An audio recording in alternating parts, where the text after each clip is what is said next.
And I hope you'll all enjoy the film. Thank you very much. Thank you so much, sir. ஒவ்வொரு டெக்னீஷியனும் அவங்க actors எல்லாருக்கூடையும் சேர்ந்து work பண்ணுற ஒரு opportunity இந்த படத்தில் கிடைச்சது. சத்யராஜ் சார் கூட, ஆசிஸ் சார் கூட டப்பிங்கில் இருந்து ரொம்ப ரொம்ப நல்ல ஒரு எக்ஸ்பீரியன்ஸ். படத்துக்கு பொறியாளர் வந்தாங்கன்னு நினைக்கிறேன். சன் டப்பிங்கில் அவங்க வந்து சொல்லிக் கொடுத்தாங்க. ராஜமௌலி அவர்கள் வந்து ஒரு கண்முன்னாடி கொண்டு வந்து இருக்காங்க.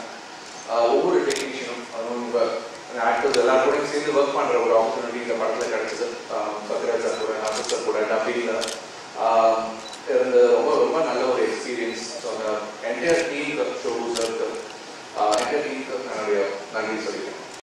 இப்போ சில பேர் சிரிக்க வைக்கிறதுக்கு படம் எடுப்பாங்க, காமெடி படம், அழ வைக்கிறதுக்கு படம் எடுப்பாங்க, சோழ படம், கை தட்டுறதுக்காக படம் எடுப்பாங்க, ஒரு கமர்ஷியல் படம், சிந்திக்கிறதுக்காக படம் எடுப்பாங்க, ஒரு லைக் பராசக்தி, பராசக்தி, எங்க அமைதி படம், அது மாதிரி 6 வாயை போகிறதுக்காக ஒரு படம் எடுக்க முடியுமா? அதான் பாருங்க. என்ன யோசிப்பாரு அவர் என்னன்னு தெரியும். பட் ஆனா இந்த இவ்வளவு பெரிய கேன்வஸை நான் எதிர்பார்க்கவே இல்லை. ஒரு மகாபாரதம் கேட்கிற மாதிரி இருந்துச்சு. ரொம்ப நல்லா இருக்கு. அண்ட் ஒரு விதத்துல பார்த்தா அந்த கதை முன்னகரத்தே அந்த கதாபாத்திரத்தை வச்சுதான். அந்த கதாபாத்திரத்தினுடைய ஒரு இயலாமையினால் தான் இந்த கதையை ரிவீல் ஆகுது அப்படின்னு நான் நினைச்சுக்கிட்டு என்ன மையப்படுத்திட்டு அந்த கதையை கேட்டேன். அதனால எனக்கு ரொம்ப சுவாரஸ்யமா இருந்துச்சு. இந்த படத்துல வந்து யாருமே கஷ்டப்படக்கூடாது என்ற காரணத்தினால 1 வருஷம் ப்ரீ பிளானிங் பண்ணாங்க. அதுக்கு வந்து அந்த ப்ரீ பிளானிங்ல ஏறக்கூடிய ஒரு லோ பட்ஜெட் படம் எடுத்துடலாம். ஸோ அவங்க வந்து இது வந்து திட்டமிட்டு எடுத்த படம், கஷ்டப்பட்டு எடுத்த படமே கிடையாது. ஆனா ராஜமௌலி வந்து அது மாதிரி கிடையாது. ஒவ்வொரு படத்துல சை திடீர்னு எங்கிருந்து அந்த ரவி நம்ம இந்தியாவில கூட ஆகிறது கிடையாது. அதை கொண்டு வந்து போட்டு ஒரு பெரிய படம் பண்ணாரு. அதுக்கப்புறம் எல்லாத்த விட ஏன்னா நட்சத்திர இயக்குநர்கள் ஆகும்போது நட்சத்திரங்களை வச்சே படம் பண்ணணும்னு ஒரு ஃபார்முலா இருக்கு. திடீர்னு ஒரு ஹீரோ ஒரு ஈய வந்து ஹீரோ ஆக்குறாரு. அதுக்கு அடுத்த படம் சரி ஈக்கு அடுத்த படம் என்ன எடுப்பாங்க பார்த்தா ஒரு இது மாதிரி ஒரு டைனோசர் எடுத்திருக்காரு. So he can think anything and make it a reality. அதுதான் ராஜமௌலியுடைய பெரிய விஷயம். It's a legendary name, but for me he's a very simple, fun-loving director who just said, "Hey, you know, this is your job, get it done," and that's what it is. And thank you, so thank you very very much.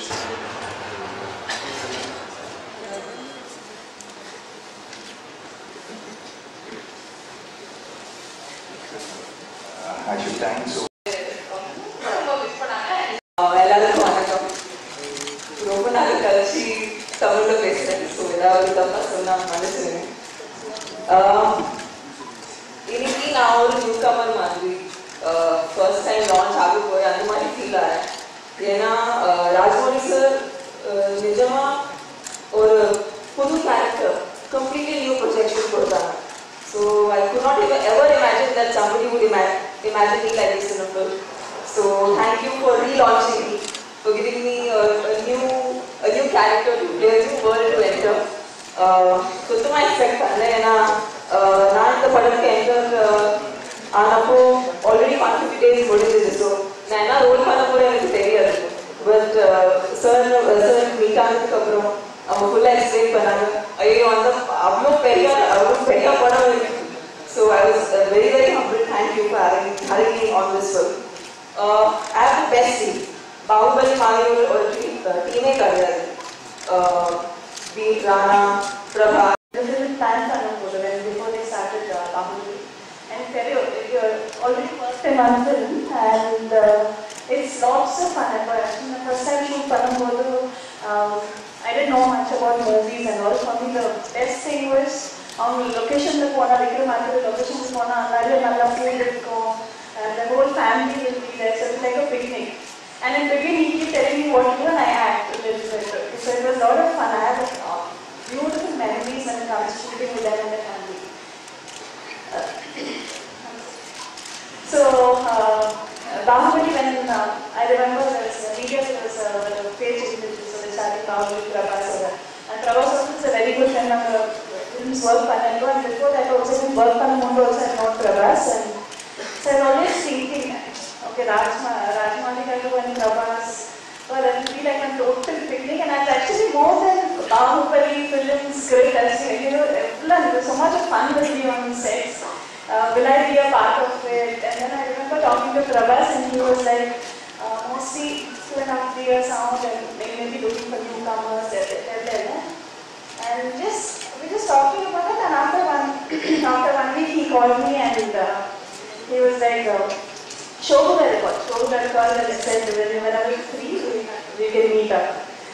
So who had met him think still. For me still more than the script, it was working with him and working with him, it would be fun, we have a great time.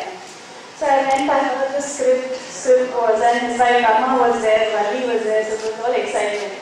So I heard the script and I had tears in my eyes, it was beautiful. And still it was exciting. Actually, I didn't realize it was part of such a big film and still I was playing the fool and all. I remember the day that it hit me that this is serious work. I'm also part of such a big film which anyone growing up or any artist would want to be a part of. And always when I was growing up, I was always looking at fantasy and I'm like a dreamer. So always being a part of that is a big thing because I remember going, we had a script reading and all, went on set and the set was huge. Rajmouli sir 6 years before இந்த படம் நம்ம பெரிய படம் பண்ணணும்னு சொன்னாரு. அப்போ நான் 4 ஃப்ளாப்ல இருக்கேன், 4 டிசாஸ்டர்ல இருக்கேன். அதுக்கு முன்னால 10 வருஷத்துக்கு முன்னால கூட 3 டிசாஸ்டருக்கு அப்புறம் அவர் வந்து சந்திரவதி பண்ணது. இந்த day is very I can remember the day. And அவர் பிஃபோர் பாகுபலி லைன் ஒரு 4 லைன் சொன்னார். எனக்கு 4 லைனும் ரொம்ப பிடிச்சது. 4 பெருசா இருக்கு. பட் திஸ் லைன் அவர் சொல்லும்போது got goosebumps. Devasena character and Sivagami அதர்மேஸ்வரன் கேரக்டர் கட்டப் சித்தராஜ் கேரக்டர் எல்லாம் ஒன்றா எனக்கு கூஸ் பம்ப் வந்துச்சு. அந்த ஸ்டோரி நரேஷன் சொன்னார் ஒரு 1.5 hour. அப்போ நான் 4-5 வாட்டி I felt like very emotional and all. And visual pattern, how some scenes start reflecting on the visual extraordinary. In life it is like once in a lifetime film. இந்த மாதிரி படம் மறுபடி பண்ண முடியாது. நிறைய ஸ்டேஜ் மேல பேசுறேன், பாம்பே கூட பேசுறேன், போய் கூட பேசுறேன். பட் சென்னை வந்து இந்த ஸ்டேஜ்ல நெட் பேசணும்னா ரொம்ப எமோஷனலா இருப்பாங்க. நம்ம சொந்த ஊர்ல கற்றுக்கிட்டு வெளியூர் போயிட்டு அங்கே ஒரு நேம் வாங்கிட்டு திரும்பி சொந்த ஊர் வந்த ஒரு எந்த மாதிரி எமோஷன் இருக்கும் அந்த மாதிரி எமோஷன் இருக்கும். Because Chennai has been my school, my college, and I learn my ABCDs of cinema grammar here. I really always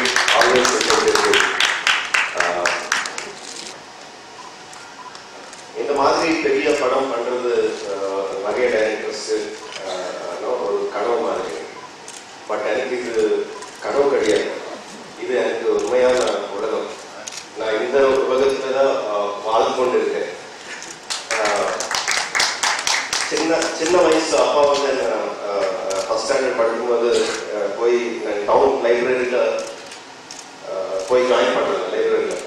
so நான் அமர் சித்திரக்கதை படித்தேன். அப்போ ஃபர்ஸ்ட் டைம் அதுதான் பார்த்தது அமர் சித்திரக்கதை. அமர் சித்திரக்கதை இருக்கிற ஸ்டோரிஸ் எல்லாம்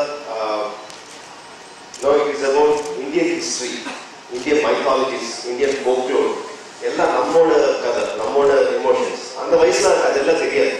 just I knew those stories very great.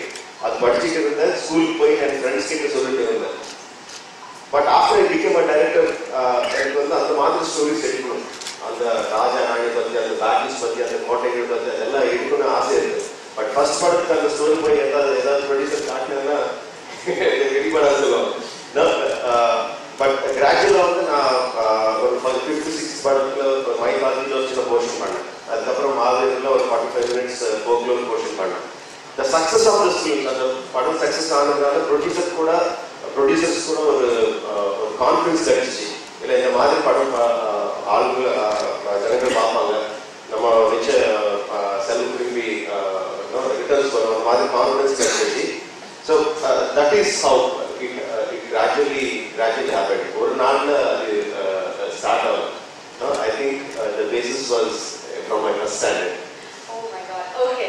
And இவ்வளவு technician நான் வந்து எந்த ஒரு படம் எடுத்துக்கிட்டா ஸோ இது வந்து நம்ம வெற்றி பெற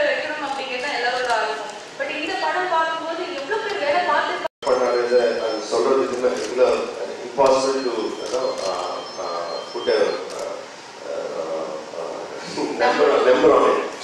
Because எதுக்குன்னா இந்த படத்துல வந்து the most complicated sequence வந்து war sequence. அந்த war sequence 4 months shoot பண்ணோம், 120 days shoot பண்ணோம். And for முன்னாடி 10 years முன்னாடி சத்பதி பண்ணோம், சூப்பர் ஹிட் ஆச்சு. பட் அது பக்கத்துல வச்சா we had bonding in that film. Now professionally and personally also we gelled very well together. For 6 years முன்னாடி இப்போ ஒரு ரஃபா சொன்னேன், darling I want to make a very beautiful வச்சு பெரிய படம் இருக்கு, ரஃபா ஐடியாஸ் இருக்கு சொன்னேன். அவர் ரொம்ப எக்ஸைட் ஆகிட்டாரு. அதுக்கப்புறம் they are making Indian cinema proud. உலகத்துல வந்து நம்ம இந்தியாவில் வெளியில இருந்து வேற மாதிரி காமிச்சிருக்காங்க, நிறைய பார்த்துருப்போம். ஸ்லம்ஸ்ல காமிச்சிருக்காங்க, வேற வேற விஷயங்கள் காமிச்சிருக்காங்க. பட் மற்ற நாடுகளை விட இந்தியா உங்களுக்கு தெரியும், பல பல ஆயிரம் வருஷங்கள் வந்து வேற மாதிரியான கல்ச்சர் வந்து வாழ்ந்துருக்கிற நாடு. இந்தியாவை குளோரிஃபை பண்ணி காமிக்கிறதுனா வந்து இந்த சினிமால மட்டும்தான் அது முடியும். நான் இப்போ சொல்லிட்டு இருக்கேன், எதுக்காக இருக்கேன்னா வந்து நிச்சயமாக 2 ரீசன்காக. இந்த மாதிரியான ஒரு படைப்பு அதுல எங்கேயாவது 1% நான் எங்கேயாவது பயனுள்ளதா இருப்பேன், யூஸ்ஃபுல்லா இருப்பேன் வந்து அது சொன்னேன். அந்த ஒரு நாள் தான் கேட்டேன். இந்த ஒரு நாள் எனக்கு happy. I am here with the Baahubali team. I happy sir. நான் பக்கத்துல நன்றி காட்டுறேன்.